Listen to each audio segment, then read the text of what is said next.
안녕하십니까. 주역 64개 노트 정리. 이번 시간에는 천집이 세 번째 시간입니다. 전체적으로는 109번째 노트 정리입니다. 이번 시간에는 63과 94에 대해서 개별효를 정리한 것을 같이 보겠습니다. 자, 먼저 한자를 같이 한번 읽어보겠습니다. 63. 포수, 상활, 위부당야. 63. 포수, 상활, 포수, 위부당야. 부끄러움을 포용함이라. 상활, 부끄러워하는 마음을 품고 있다는 것은 자리가 마땅하지 않음이니라. 이렇게 이야기합니다. 자, 기본적으로 이게 63은 강의 자리에 음이 있으니 부당이죠. 그 다음에 응도 없습니다. 정응합니다. 이 위에 상구하는.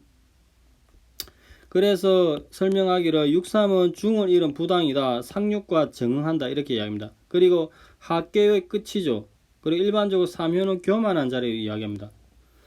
포는 포용하다인데 수는 수치롭고 부끄럽다는 말입니다. 그래서 장치천 교수님은 막힌 상황을 통하기 위해서는 포용하는 마음이 필요하지만 품행이 단정치 않은 사람을 무모하게 포용하면 안 된다고 이야기합니다. 그 다음에 황 교수님은 계속 이제 군자에 관한 학문이 주역이니까 이 상황을 설명하시길 빗계의 초육은 악을 저지르려고 하나 아직 그것을 드러내지 못한 상황이고 6.2의 상황은 소인이 조금 드러난 상황이지만 공손히 받드는 의미로서 소인이 전면의 모습을 드러냈으나 스스로 군자를 아직 받들어 모시는 모습이다. 이렇게 이야기합니다. 그래서 아직까지 6.2단계는 진정으로 소인이 되고 싶어하는 단계는 아니라고 이야기합니다. 근데 6.3의 단계에서는 이미 완전한 소인배가 되었고 이 때문에 허다한 수치심을 가슴에 안게 된다. 대체로 소인이 제약을 지르게 되면은 양심의 가책을 느끼는 바 이 가책이 포수라고 이야기합니다. 그러면 이제 우리가 논리적으로 포수 단어 두 개뿐인데 포의 주체와 객체가 무엇인지 궁금하게 됩니다. 즉 부끄러움을 느끼는 주체와 부끄러움을 해당하게 하는 객체가 무엇인지 실제적으로 이 효를 받으면은 이 각자의 의미에 대해서 이제 검토를 할 필요가 있게 되죠. 자, 6.3에 대해서는 여기까지 하겠습니다. 9사를 보겠습니다. 한자를 읽어보면은 유명무구주리지. 천명이 있으면 허물이 없을 것이니 뜻을 같이 하는 자는 모두가 복을 받음이니라. 유명무구지행냐. 천명이 있으면 허물이 없다는 것은 뜻이 행해지는 것이니라. 이렇게 이야기합니다. 자, 기본적으로 구사는 이제 이렇게 제자리는 아니나 상계의 첫 진입했죠. 그리고 초효와는 정응의 관계에 있습니다. 그리고 보통 사위는 또 대신의 자리, 근심 걱정이 많은 자리라고 이야기를 많이 하죠. 즉 설명하기를 구사는 양강의 부당이로서 초효와 정한다. 구사는 구호, 군리 바로 밑에 있다. 사위는 대신의 자리라고 많이 설명하죠.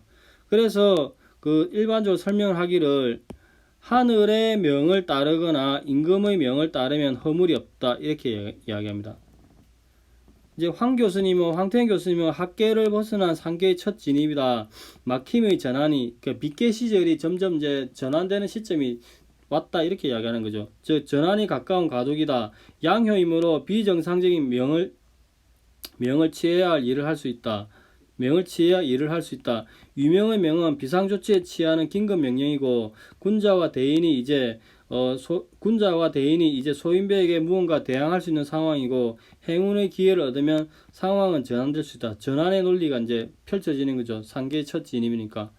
그러면 우리가 실제 이 효를 받았을 때 이 명의 의미가 무엇인지,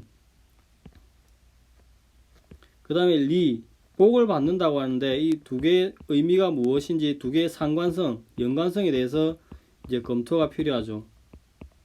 그래서 이것은 효를 받았을 때 조금 필요한 것 같습니다. 즉 명의 실제적 내용과 주리지할 때 동류는 누구인지 검토가 필요하다 하겠습니다. 자, 여기가 이제 일반적인 설명이고 다산의 설명을 같이 한번 보겠습니다. 자, 한자를 같이 한번 읽어보겠습니다. 6.3 포수, 상활 포수 위부당야. 소인의 수치스러운 행동을 군자가 감사줌이로다. 상활, 포수라고 한 것은 그 소인이 처해 있는 지위가 합당하지 않기 때문이다. 이렇게 이야기합니다. 그럼 포수의 상을 이제 보면은 이렇게 그 여기가 천지비 본계죠. 본계인데 천지비 본계는 1200개 주의상 천산두로부터 이렇게 계속 이어져 오는 거죠. 그래 또 이제 효변하면은 다시 천산둔이 되는 거죠. 그래서 1200개 주의상 음양의 자라남과 그 소의 관점에서 보면은 이제 둔에서 빗계로 되는 거죠. 그 이음이 삼음이 되어서 소인이 점점 성장을 하는 거죠. 이렇게 2가 3으로 이렇게 음이 성장하는 그런 상황이죠. 근데 왜 부끄러운가?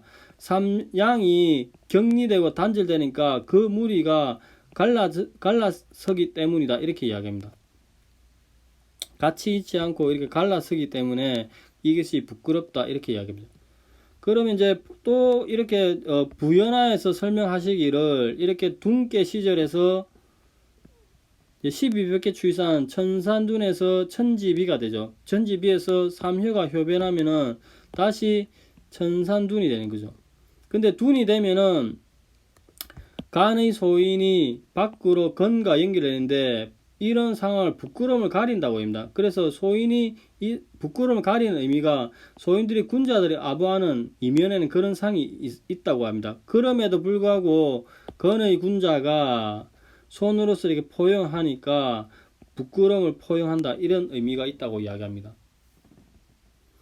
부당이하는 본상이 이제 3이니까 제자리는 아니죠. 이렇게 이야기하는 것 같습니다.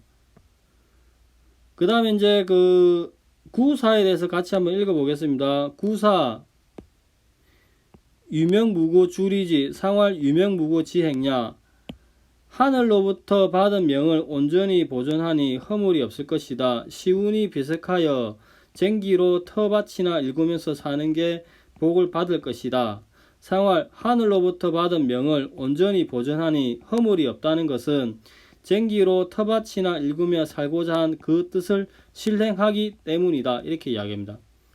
그러면 유명의 의미에 대해서는 이제 그 기본적으로 1200개 추이상 이렇게 음이 점점 자라나는 거죠. 하나씩 이렇게 자라나는 그런 상황이 있는 거죠.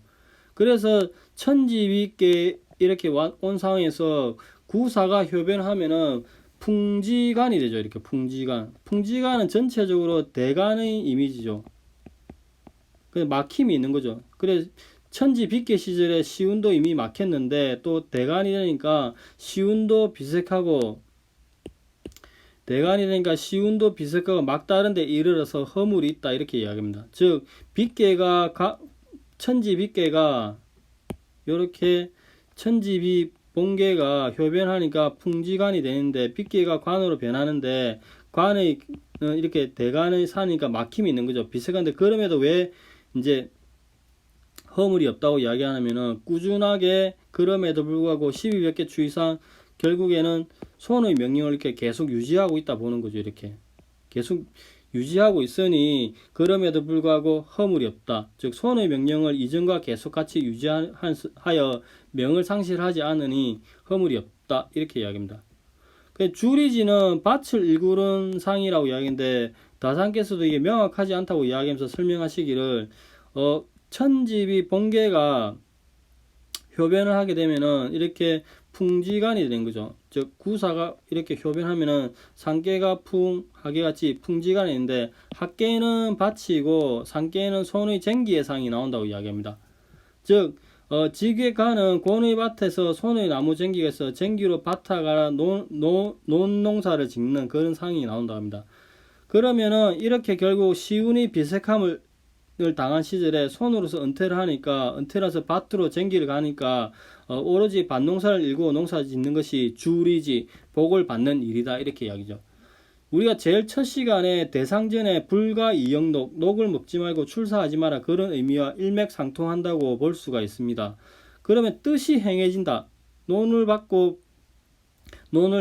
갈고 밭농사를 짓는 그 뜻이 행해진다는 이렇게 천지빗계가 구사가 효변을 하면은 이렇게 지게가 되는데 지게는 풍지간이 되는 거죠. 지게는 풍지간이 되는데 비색한 시절에 맞아 손으로 물러나 은둔하여서 이야기인데 이 기본적으로 사위는 대신이죠. 대신 신하죠. 큰 대신 나라의 정사를 많이 맡아보는. 그래서 손으로 물러나 몸을 숨기니 그 뜻을 행한 것이다. 이렇게 이야기합니다.